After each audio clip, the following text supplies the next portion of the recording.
It happened on one of the busiest intersections in Los Angeles, under a heat wave that was melting the asphalt. Marcus Sterling, a man who thought he could buy his way out of any problem, found himself powerless. He was screaming, he was sweating, and he was being filmed by 100 strangers. That's when a 12-year-old boy on a rusted bicycle rolled up and offered him a lifeline. Sterling laughed. He actually laughed. He looked at the grease on the boy's hands and saw nothing but dirt.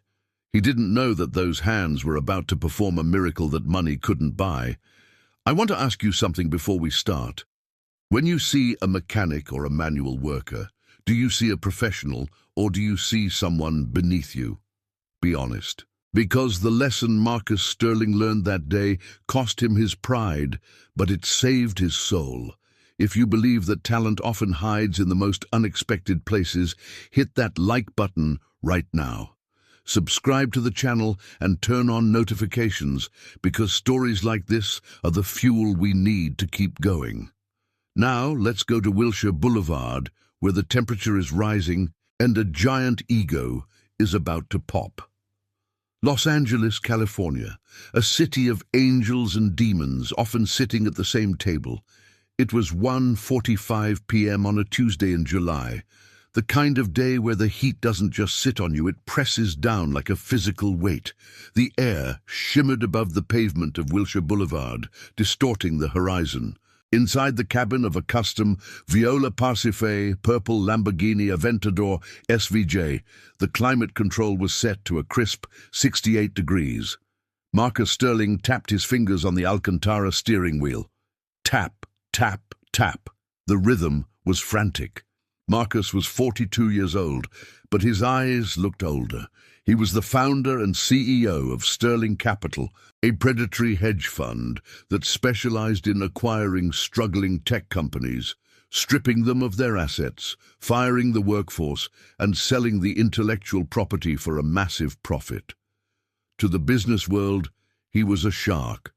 To his employees, he was a tyrant. To himself, he was a winner. He checked his Rolex Daytona, a platinum watch that he liked to mention wasn't for sale to the general public. "Come on, move!" he hissed at the traffic ahead. His Bluetooth system was connected. A nervous voice filled the cabin's surround sound speakers. It was his personal assistant, Kevin. "Mr. Sterling, the board members for the merger with Omnicorp are already seated. They seem impatient. Mr. Tanaka asked if you are still coming." Marcus laughed, a dry, humorless bark. "Tell Tanaka that the sun doesn't rise until I walk into the room, Kevin. I'm 10 minutes away. I'm closing this deal today, and by tonight I'll be drinking scotch that costs more than his car. Just stall them. Offer them the sparkling water, not the tap. Make them feel special before I crush them on the negotiation terms." "Yes, sir, but the traffic?" "I don't care about traffic, Kevin. I drive a car that goes 0 to 60 in 2.8 seconds. Traffic is for poor people. I'll be there." Marcus hung up. He felt invincible. He adjusted his silk tie in the rearview mirror. He looked at himself. The perfect teeth, the expensive haircut, the sharp jawline. He was the picture of American success. He believed that everything in life was an equation. Money plus power equals control. He was about to learn that life is not math. Life is chaos. The traffic light at the intersection of Wilshire and Rodeo Drive turned green. Marcus floored the accelerator. He wanted to hear the engine roar, that aggressive growl that made heads turn. He wanted the pedestrians on the sidewalk to look at him and feel envy. He fed on their envy. The engine roared. The car surged forward, and then silence. It wasn't a sputtering cough. It was a sudden, violent death of the engine. The dashboard lit up like a Christmas tree.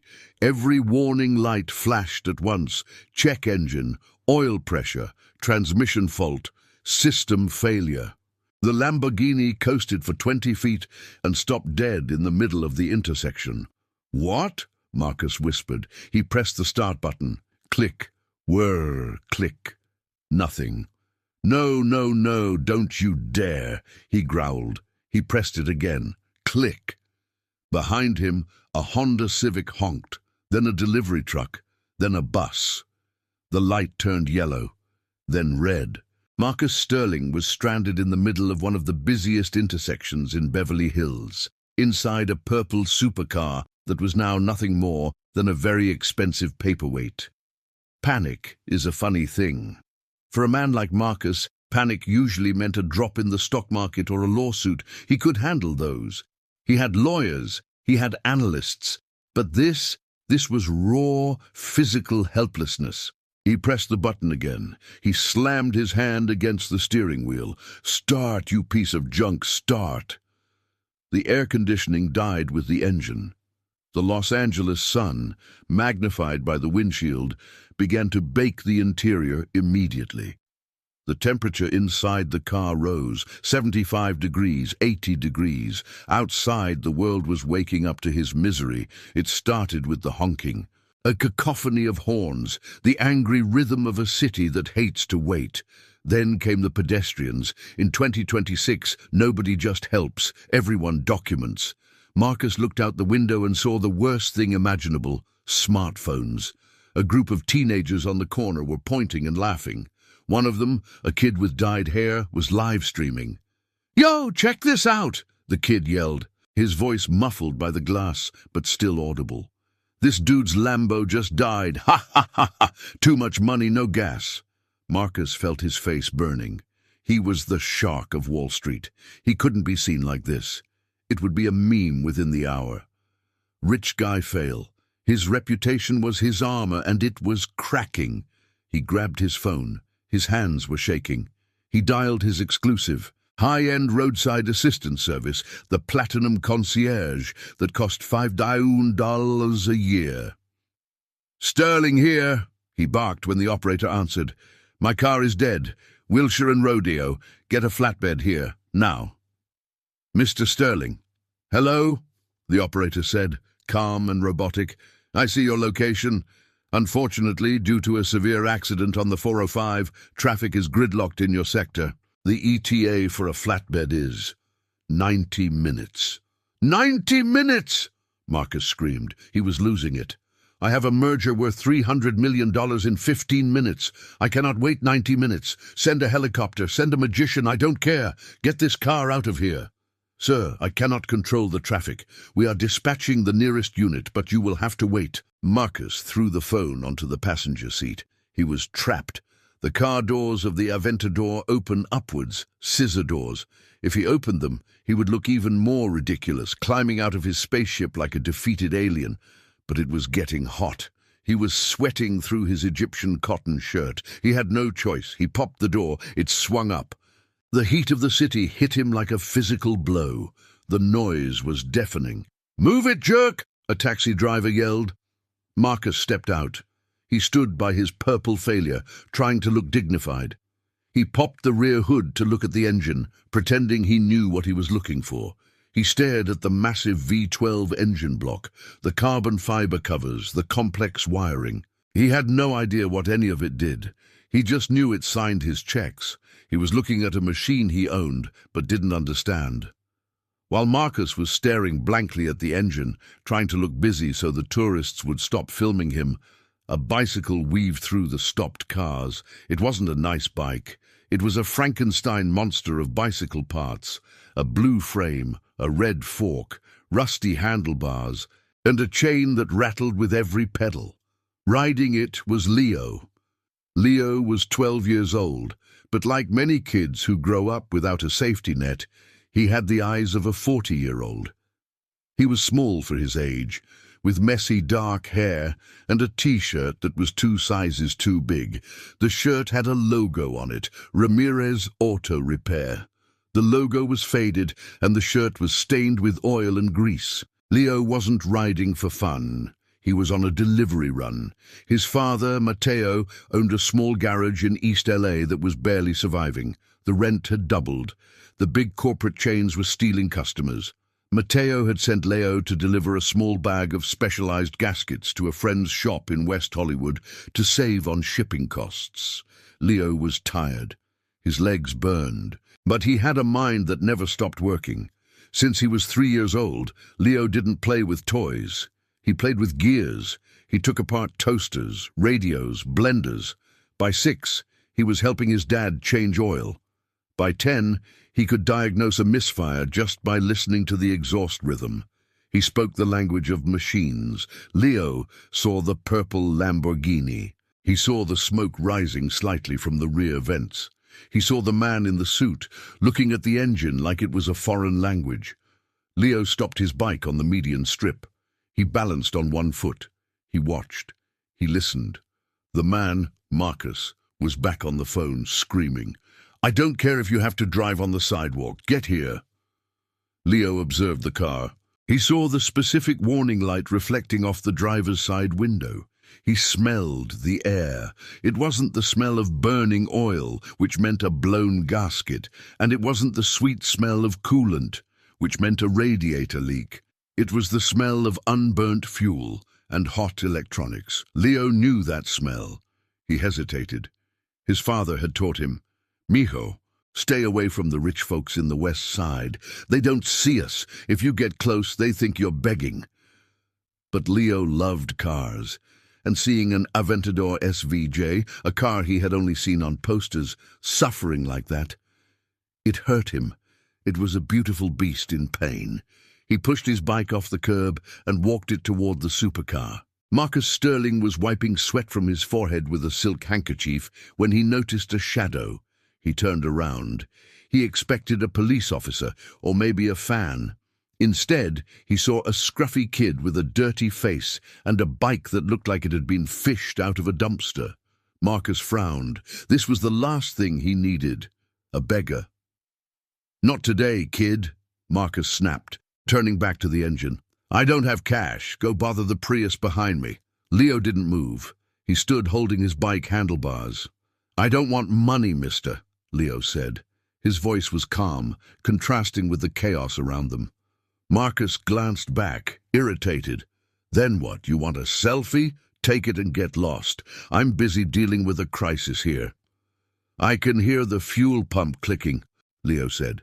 Marcus paused. He blinked. "What?" "The fuel pump." Leo pointed a greasy finger toward a specific section of the engine bay hidden under the carbon fiber. "It's clicking, but the engine isn't catching. That means it's not a mechanical failure. It's a sensor lockout." Marcus looked at the kid, really looked at him. He saw the stained clothes. He saw the cheap sneakers with holes in the toes. He saw the poverty. And because Marcus was a man who judged books by their covers, he immediately dismissed the words. "Listen to me, Doogie Howser," Marcus sneered, stepping closer to intimidate the boy. "This isn't a Honda Civic. This is a Lamborghini. It has 12 cylinders and computers more advanced than the one in your school library. You think you know what's wrong because you heard a click? It's the heat," Leo continued, ignoring the insult. "The asphalt is probably 110 degrees, the intake temp sensor on these models. They get glitchy when they sit in idle too long in this heat. It trips the safety mode. It cuts the fuel so the engine doesn't explode. But the engine is fine. The sensor is just lying to the computer." Marcus laughed. It was a loud, theatrical laugh intended for the audience of onlookers. "Oh, this is rich!" Marcus shouted to the crowd. "Did you hear that? The street urchin is a Ferrari engineer now. He thinks the sensor is lying." He turned back to Leo, his face twisting into a mask of arrogance. "Boy, look at this suit. It costs $5,000. Look at this car. It costs $500,000. Look at you. You have grease on your face. Do you really think in any universe that you can teach me anything about this car? I have the best mechanics in the world on speed dial." "But they aren't here," Leo said softly. "I am." The logic was simple, irrefutable. It hit Marcus harder than an insult. "You're here to annoy me," Marcus spat. "Get away from my car before I call the cops and tell them you're trying to strip parts off it." Leo flinched. The threat of police was real for a kid like him. He gripped his bike handles tighter. He should leave. He should just pedal away and let this jerk melt in the sun. But then he looked at the dashboard through the open door. The clock on the dash read 1:55 p.m. Marcus saw Leo looking at the clock. "Yeah, I'm late," Marcus muttered, pacing. "I'm losing millions by the second."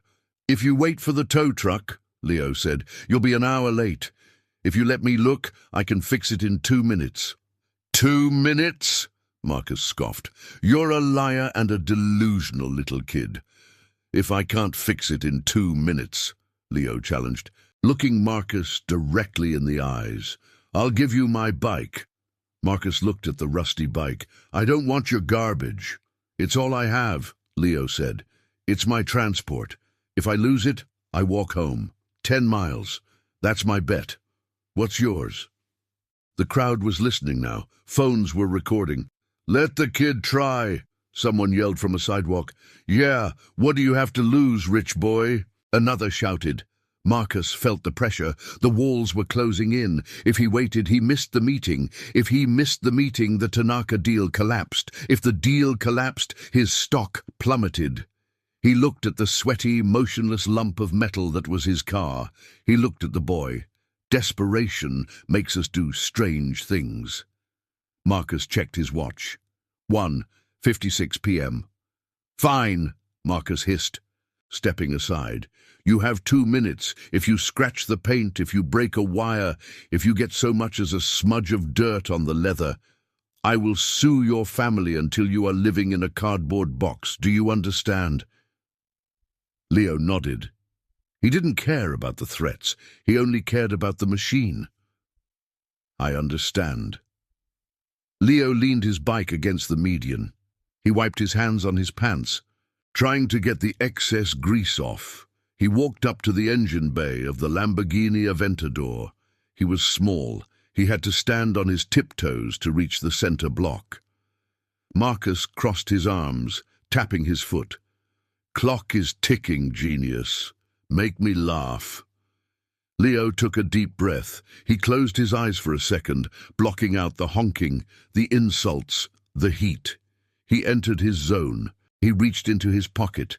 Marcus flinched. "What are you doing? No tools. You didn't say you were using tools." Leo pulled his hand out. He wasn't holding a wrench. He wasn't holding a screwdriver.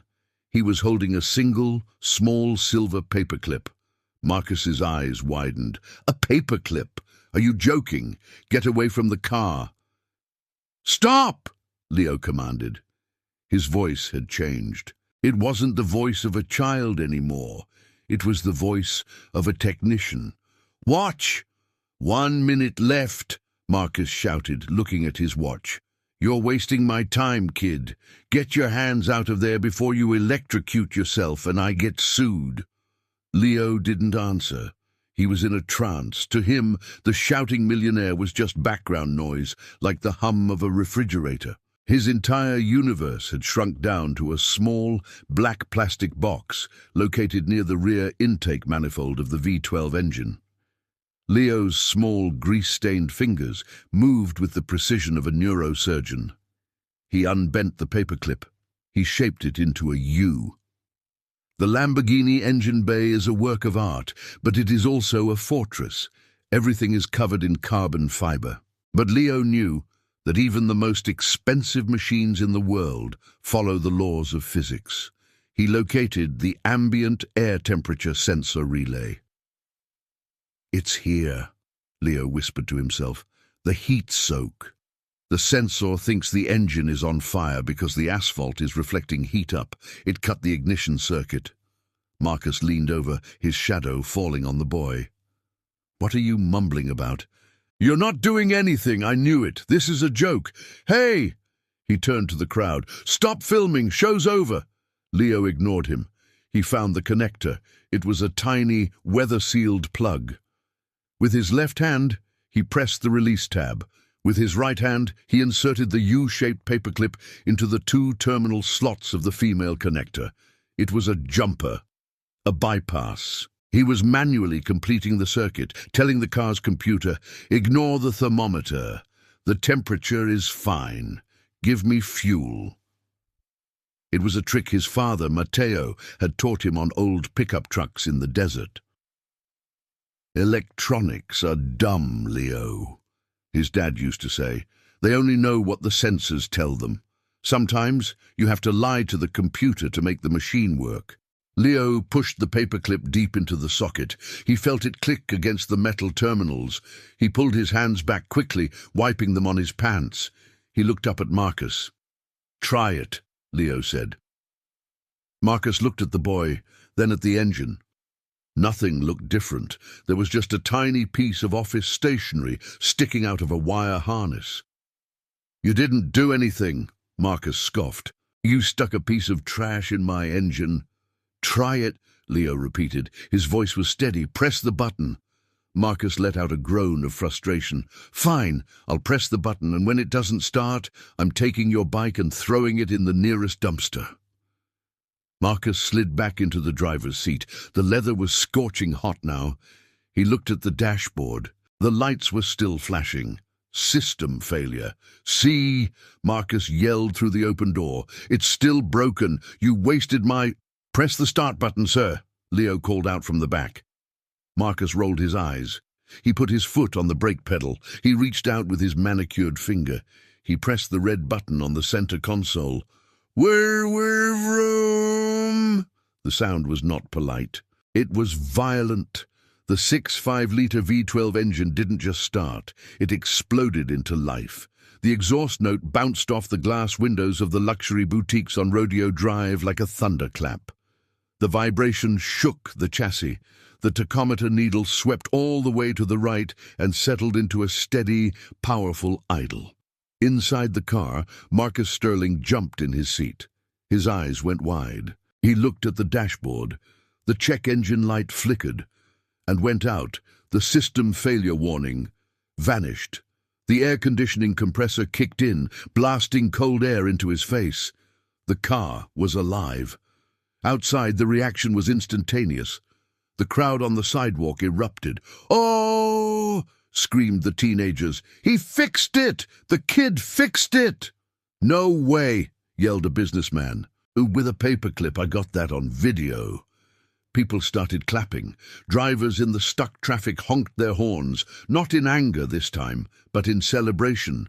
It was the universal cheer of seeing the underdog win. Leo stood by the rear fender, a small smile on his face. He didn't cheer, he just nodded.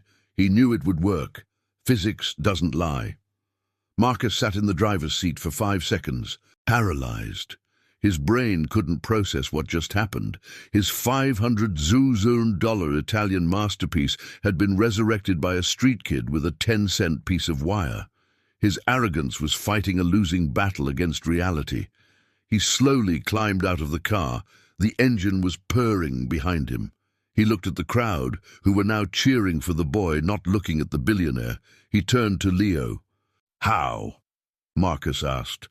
The word came out breathless. "How did you do that? I have a team of engineers in Modena who monitor this car via satellite. They couldn't fix it." Leo shrugged, picking up his backpack. "Your engineers are looking at code, sir. I was looking at the heat. The sensor was heat-soaked from the road. It told the computer to kill the spark to save the engine. I just used the paperclip to bypass the sensor loop. I tricked the computer into thinking it's 70 degrees outside." Marcus stared at the paperclip sticking out of the wire. It looked ridiculous. It looked brilliant. "A bypass?" Marcus stammered. "Yeah," Leo said, walking over to his rusty bicycle. "Just don't leave it there forever. You need to replace the sensor. But it will get you to your meeting. Just don't turn the engine off until you get there." Marcus Sterling was a man who understood transactions. In his world, everything had a price. If someone did something for you, you paid them, and then you owned them, or at least you didn't owe them anything anymore. He hated owing people, especially people like this. He reached into his pocket. He pulled out his money clip, gold, of course. He peeled off a crisp $100 bill, then he thought about it. The crowd was watching. He needed to look generous. He peeled off another one, and another, $300. He walked over to Leo, who was straddling his bike ready to leave. "Hey, kid," Marcus said, regaining some of his composure. He extended the hand with the money. "Here, take it." Leo looked at the money. Ben Franklin stared back at him. $300 was a lot. It was more than his dad made in 2 days at the shop. It could buy groceries for 2 weeks. It could buy a new chain for his bike. "What is this for?" Leo asked.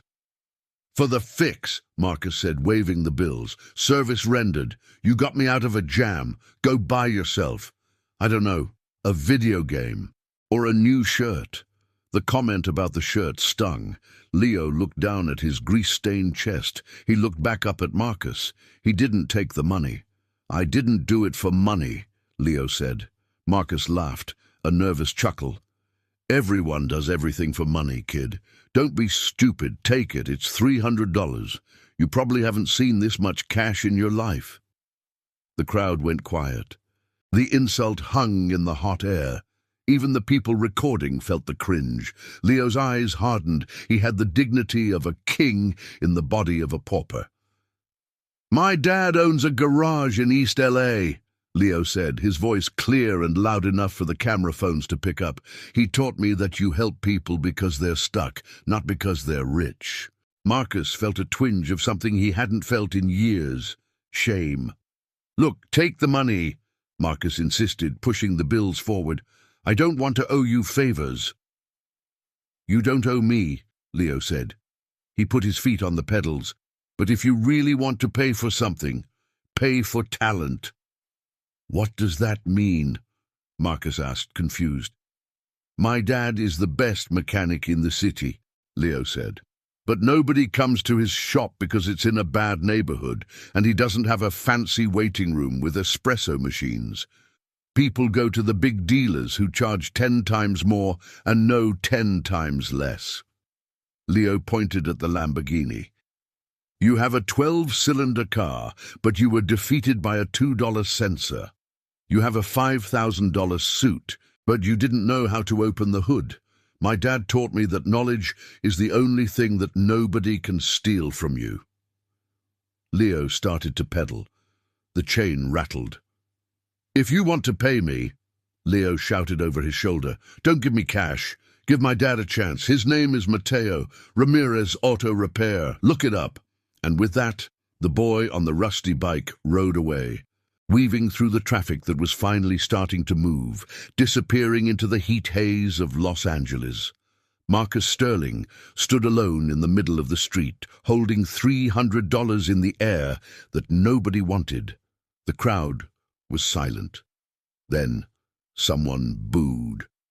"Put your money away, Scrooge," a woman yelled. "That kid schooled you, man." Marcus shoved the money back into his pocket. His face was burning redder than a stop sign. He turned and walked back to his running car. He slammed the scissor door shut. He gripped the steering wheel. His hands were shaking, not from fear this time, from something else. He had won. The car was running. He would make his meeting. But as he drove away, leaving the scene of his public embarrassment, Marcus Sterling felt like the biggest loser in Los Angeles. Marcus made the meeting. He stormed into the boardroom of Sterling Capital at 2:15 p.m., 15 minutes late, but present. The Japanese executives from Omnicorp were sitting at the long mahogany table. Tanaka stood up. "Mr. Sterling," Tanaka said, bowing slightly. "We were worried." "Traffic," Marcus said, breathless, throwing his briefcase on the table. "Just traffic." The meeting went exactly as Marcus had planned. He was aggressive. He was brilliant. He bullied them on the price. He secured the merger. By 4:00 p.m., he had closed a deal that would net him personally over $8 million in bonuses. Champagne was popped. Hands were shaken. "You are a shark, Marcus," his partner, David, said, slapping him on the back. "A killer. Nothing stops you." Marcus smiled, but it didn't reach his eyes. He looked out the window of his 40th floor office. He could see the sprawl of Los Angeles. Somewhere out there, in the smog and the heat, was a kid on a bike. "You have a $5,000 suit, but you didn't know how to open the hood." The boy's voice echoed in his head. Marcus looked at the champagne in his hand. It tasted flat. He had $8 million coming his way, but he couldn't stop thinking about a paperclip. He couldn't stop thinking that for the first time in his life, his money had been absolutely useless. He walked over to his desk. "Kevin!" he shouted for his assistant. Kevin rushed in. "Yes, Mr. Sterling? Congratulations on the deal." "Shut up, Kevin," Marcus said, but there was no venom in it today. "I need you to find something for me." "Anything, sir. A restaurant reservation. A flight to Cabo." "No," Marcus said. He sat down and pulled up Google on his computer. He typed slowly, RAMIREZAUTOREPAIR. The search results came up. It was grim. 1 review, 3 stars. "Good work, bad area." There were no photos of the shop. Just a Google Street View image showing a small, run-down building with a chain-link fence and a faded sign in East LA. It looked like a place Marcus would usually buy just to bulldoze and build condos. "I want you to get the car ready for tomorrow morning," Marcus said. "The Lamborghini, sir? I thought you wanted to send it to the dealer to remove to fix." "No," Marcus said. "Just leave the paperclip. I want to drive it exactly as it is." "Where are we going, sir?" Marcus looked at the grainy image of the garage on his screen. "We're going to East LA, Kevin. I have a debt to pay, and Marcus Sterling always pays his debts." The next morning, the contrast was even starker. East Los Angeles is a different world from Beverly Hills. The streets are narrower, the potholes are deeper, the murals on the walls tell stories of struggle and pride. The purple Lamborghini rolled down Cesar Chavez Avenue like a spaceship visiting a farming colony. People stopped on the sidewalks to stare. Kids pointed. Marcus drove slowly. He wasn't showing off today. He was looking for the address. He found it. Ramirez Auto Repair. It was a small cinder block building. The bay door was open. Inside, an old Ford F-150 was up on a lift. Marcus pulled the Lamborghini into the cracked concrete driveway. He killed the engine. He stepped out. He wasn't wearing his suit today. He was wearing jeans and a polo shirt. He felt overdressed. A man walked out from under the lift. He was in his late 40s, wiping his hands on a rag. He had the same dark hair as Leo, but graying at the temples. His face was etched with the lines of hard work. This was Mateo. Mateo looked at the flashy car, then at Marcus. He didn't look impressed. He looked guarded. "Can I help you?" Mateo asked. "We don't usually work on space shuttles here." "I'm not here for a repair," Marcus said, walking forward. "Well, actually I am, but not the usual kind." Mateo frowned. "If you're looking for directions to the highway, it's 2 miles north." "I'm looking for your son," Marcus said. Mateo dropped the rag. His body tensed up instantly. He stepped forward, putting himself between Marcus and the back office, the protective instinct of a father. "Leo?" Mateo's voice dropped an octave. "What did he do? Did he scratch your car? Look, he's just a kid. If he messed with your car, I'm sorry, but we don't have money to pay for scratches on a thing like that." Marcus put his hands up. No, he didn't scratch it. He saved it." Mateo paused. "What?" "Yesterday, in Beverly Hills. My car died. I was stranded. Your son, he fixed it with a paperclip." Mateo's face softened.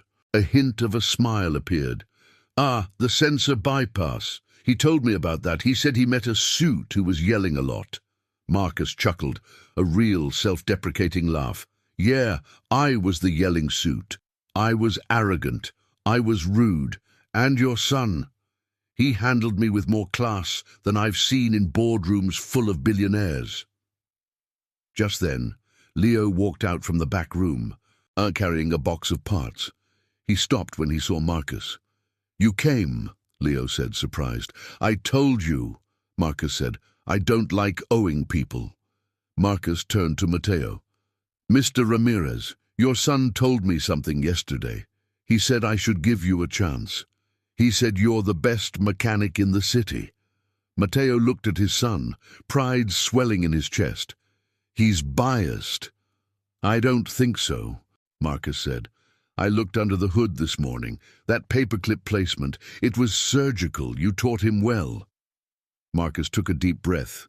This was it, the pivot point. "I own a fleet of cars," Marcus lied. He didn't own a fleet, but his company did. "And I have a lot of wealthy friends who are tired of paying dealerships $500 an hour for kids who just read computers. I want to offer you a contract." Matteo crossed his arms. "What kind of contract?" "Exclusive maintenance for Sterling Capital executive vehicles. But there's a condition." "What condition?" "You don't do it here." Marcus looked around the cramped, dark shop. "I have a warehouse in Santa Monica, empty, climate-controlled, 5 lifts, state-of-the-art tools. I want to set you up there. You run the shop.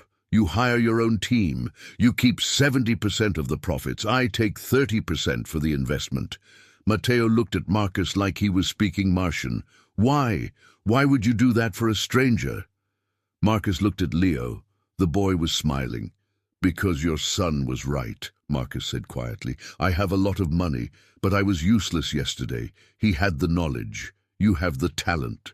I'm just the guy with the capital. I want to invest in something real for once."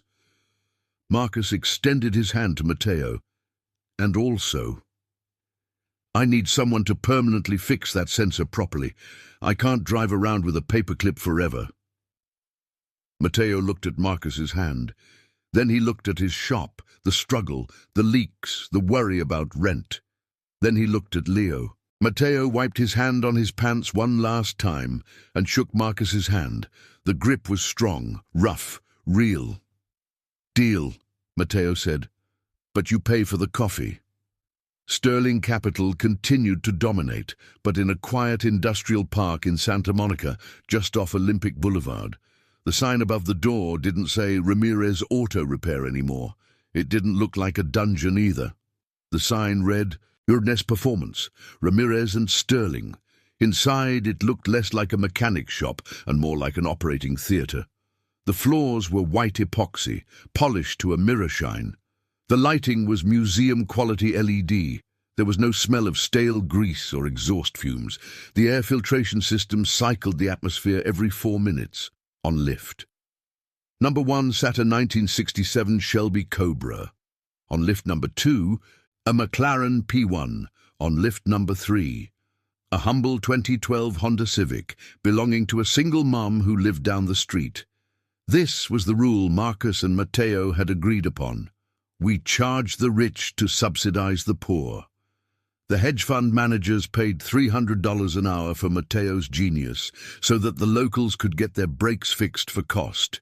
It was a Robin Hood business model, and it was thriving. Marcus Sterling, the man who used to think manual labor was beneath him, now spent his Friday afternoons there. He wasn't turning wrenches. He knew he was useless at that. But he was learning. He would sit on a stool, watching Matteo work, asking questions. He traded his $5,000 Italian suits for a pair of coveralls. He found peace in the mechanical truth. In finance, you could lie about value. You could inflate stocks, you could hide debt, but in an engine, if the piston doesn't fit, the engine doesn't run. You can't lie to a camshaft. And Leo was in paradise, but he wasn't just a shop rat anymore. Marcus had hired private tutors, not to change who Leo was, but to give him the tools to express his genius. Math, physics, advanced fluid dynamics. One afternoon, Marcus found Leo working on a laptop connected to the ECU of a Ferrari. "What are you doing, kid?" Marcus asked. "Optimizing the fuel map," Leo replied without looking up. "The factory settings run too rich in the mid-range. I can get you another 15 horsepower and better gas mileage if I lean it out by 2%. Marcus smiled. "You're 12, Leo. You should be playing Fortnite." Leo looked up. "Fortnite is a game, Marcus. This is a puzzle, and I like solving puzzles." Time is the ultimate test of any investment. Marcus knew that better than anyone. He had bet on startups that crashed in a month. He had bet on stocks that took a decade to mature. But the bet he made on the boy with the rusty bike, that was the unicorn. Let's fast forward 10 years. The setting is the Great Dome of MIT, Massachusetts Institute of Technology, in Cambridge. It is graduation day. The lawn is filled with the brightest minds of a generation. Parents are crying. Caps are being thrown. In the crowd, sitting in the VIP section, are two men. One is Mateo Ramirez. He looks older, his hair fully grey now, but he stands tall. He's wearing a suit, a nice one, tailored, paid for by his own successful business. Next to him is Marcus Sterling. His hair is white, but his face is softer. The sharp, predatory edge of the shark of Wall Street has been replaced by the calm confidence of a mentor. They are watching a young man walk across the stage. Leo Ramirez, summa cum laude, mechanical engineering and computer science. When Leo grabbed his diploma, he didn't look at the cameras. He looked straight at the two men who made him, the father who gave him the talent and the investor who gave him the platform. After the ceremony, they went to dinner at a quiet steakhouse. Leo placed his diploma on the table. "It's just a piece of paper," Leo joked, echoing the sentiment of his childhood. "It's a key," Marcus corrected him. "It opens doors that talent alone sometimes can't. Now you have both." Marcus reached under the table and pulled out a small rectangular box wrapped in velvet. "I got you something," Marcus said. "Graduation gift." Leo smiled. "Marcus, you paid for my tuition. You set up the trust fund. You don't need to give me gifts. Open it." Leo opened the box. Inside, there was no Rolex, no key to a new car, no check for $1 million. Inside was a small, cheap silver frame, and pressed behind the glass, mounted on black velvet, was a single, slightly bent, silver paperclip. Leo stared at it. His throat went tight. Under the paperclip, there was a small engraved plaque. The 0.01 solution. Never forget that the simplest answer is usually the right one. Emires. Leo looked up, tears in his eyes. "You kept it?" Leo asked. "All these years?" "I kept it on my desk," Marcus said, his voice thick with emotion. "Every time I was about to make a stupid decision because of my ego. Every time I was about to scream at an employee or fire someone for a small mistake. I looked at that paperclip. It reminded me of the day a 12-year-old kid on a bike humiliated me and saved me at the same time." Marcus took a sip of water, composing himself. "That paperclip is the most valuable asset in my portfolio, Leo, because it represents the moment I stopped being just a rich man and started being a human being." Mateo wiped a tear from his eye. "You did good, Marcus. You did good." "I have one more thing," Marcus said. He pulled a folder from his jacket. "Leo, Sterling Capital is launching a new division, clean energy transport. We're going to build the next generation of hydrogen engines. I don't want to hire a CEO from Harvard. I want an engineer who knows how to listen to the machine." Marcus slid the folder across the table. "I want you to run it, partner." And Leo looked at the contract. It wasn't a job offer. It was a partnership. 50-50. "I can't run a company," Leo said. "I fix things." "Exactly," Marcus smiled. "The world is broken, Leo. Go fix it. We live in a world that is obsessed with appearances. We scroll through Instagram and see the private jets, the Lamborghinis, the $5,000 suits. We are taught that these things are the markers of value. We are taught that if a man wears a dirty shirt, he is worth less than the man in the silk tie. But the story of Marcus and Leo teaches us a brutal, beautiful truth. Competence is the only currency that matters when the engine stops. Marcus Sterling had all the money in the world, but on that hot day on Wilshire Boulevard, he was poor. He was destitute. He couldn't buy a spark. Leo had nothing in his pockets, but he was rich. He carried the wealth of knowledge.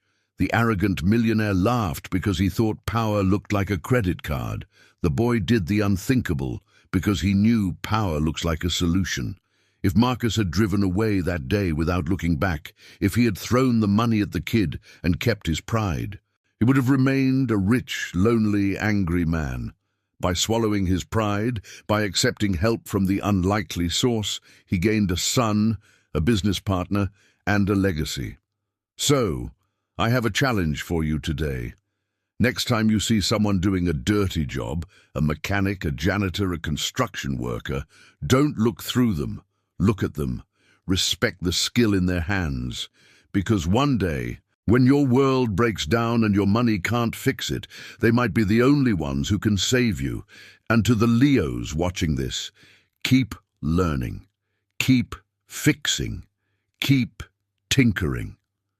The world is full of people who can buy things, but it is desperate for people who can build things. Your grease-stained shirt is a badge of honor, not shame.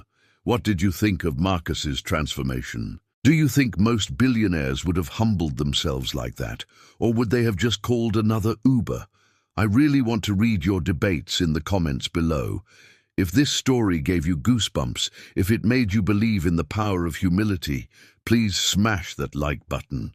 It tells YouTube that we need more substance and less superficiality. Subscribe to the channel so you never miss a story.